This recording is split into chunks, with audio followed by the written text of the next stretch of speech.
Video no wamaga share to jara ko ado sigi ngasigi video se akoigi dream job hai tare ko dream job kamaina manifesto ge ko aina khalliba aina apamba thabak to adugi matang dani ko ado haidi amuktang akoina hai tare ko haidi thuna ngasi manifesto roga hayeng phangni haibadi keno tawde ko ado hojik tagi hona hai tare ko haidi thamanga ama thataru amagi matungda haidi egi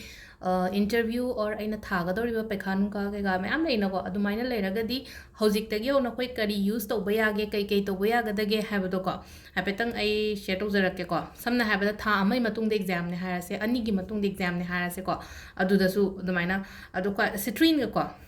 citrine ga green aventurine ga se adum carry to biba hai tare ko sigi nungjem bio ko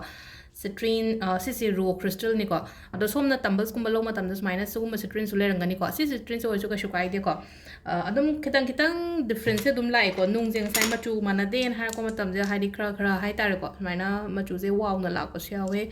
aduga sisi na pura natural stone hai tare ko si sina ko na adi moi namu cut toroga sema pokhot pane khra na le na ko harus maina si thamba su ke shuka de ko sugumba hapak pasu yarong ngani aina thaba matam da ko mamangi da crystal set logi ba hai tare ko haidi ko keno gi akoina new year gumba da thagi ba da esugumba amani dum hap ki ba yaw bani mi khra da ko si hap hoda ba ngai da hai tare ko adu sigi si yong si dum lang di lang ne citrine se phajana adu yong si da citrine season ba hai se ko si ani je leire ko si ani se dum aina ai ge bag ta happy ba ma ado bag ta hap traga su ko si gen hara ga ne koi ge si leire ko citrine ge bracelet se use to ge hara ga su citrine ga green aventurine ga ani se hai tare ko hari job ki oina di amna phaba hai tare ko si se green aventurine ga citrine ga se ko use to bi ba ai ko ado si se hadi asi bracelet ti amuk tang re ko ado si se na macham sa se na khro hong pone ko ado sugum ba se dum ai ge bag ta kai da hap se hadi job तानरी बनिना हजिक पैसा उनसा मरांग कायरम दबस याय को हाइदि job तौगे हारगदि पैसा थो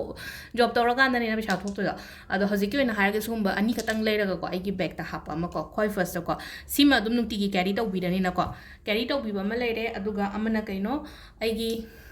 aina laik pari ba table do yam phajana nana thambiu ko aduga healing code hairani ko haidi angel numbers hai tar angel numbers haira su yare healing code haira su ya ko healing code amaga sum e7 ti job ki hoina haira ga di ko masai green aventurine ga citrine ga dumadi carry to birani she birani ko adu sidai hapetang si chi macha di don e rage ko no to dre ko sketch pen e ga dam ne chaw bu jum chaw ni ko 210 ko 61416 ko sigi number sing bio ko si se blue machu gi pen na aigi left ki hand kum da ibi ba ko si na haidi dream job manifesto wa ngang gi oina har ni ko sida angang ogera katang han ogera haito haji aina tawri ba thabak se satisfy oi to dana atopa job kum ba yenge kan khan ba matam da ngasai gen ha ba do haidi crystal duma carry to bi nung ti gen so bo aigi bag to yaw ja sono bodum aigi laptop bag ogera na traga nupi gi purse oira ga na katang khara keno to ba hai tare ko अखोगी हाप अदुम चनगदब मोंगदा हाय तारे को nighter happy बयार को सिसमा अदुगा healing coat अमगा लेरे को healing coat अमगा अदु सिगी number से हापेतन सिनबिरो को 21061416 को सिसना अखोगी लेफ्ट हैंड दे इगदब को अदुगा एगी सर्टिफिकेट्स हारसिनी को एना एगी सर्टिफिकेट तो aina lairiba yum dugi north direction de yengoba ko north direction da thambiro ko ai certificate na haidi hapetang akoi gi compass ki ka phak tu ga yengoba haidi khangdre na khalase ba ko haidi ai karom haidi compass download to biyo ko haidi apply na ko adum bada tawraga north se som da lai natraga som da lai aina lairiba ka se gi hai tar ko aduna north direction da ngasai gi ai gi certificate to ma thambiba ma ko aduga amana kamaina to ga da ge hai kan se da ko se je akoi gi green light ji se yamna adum lak लो लेबने को अदो green इलायची से सिसे हैपेतंग हकोइना पाइरगा आइदि आइना केनोम सम खंजरे नको खन बहारगदि आइना आइगी wish तो हाय तारे को आइना चतोरिबे इंटरव्यू नत्रगा आइना थादोरिबे पेखा से आइदि फुलफिल होजगे न खल्ला को हैपेतंग हकोइना श्री कान अनियक्तंग शोलो बसाना पाइरगा हाय तारे को श्री एनानी सो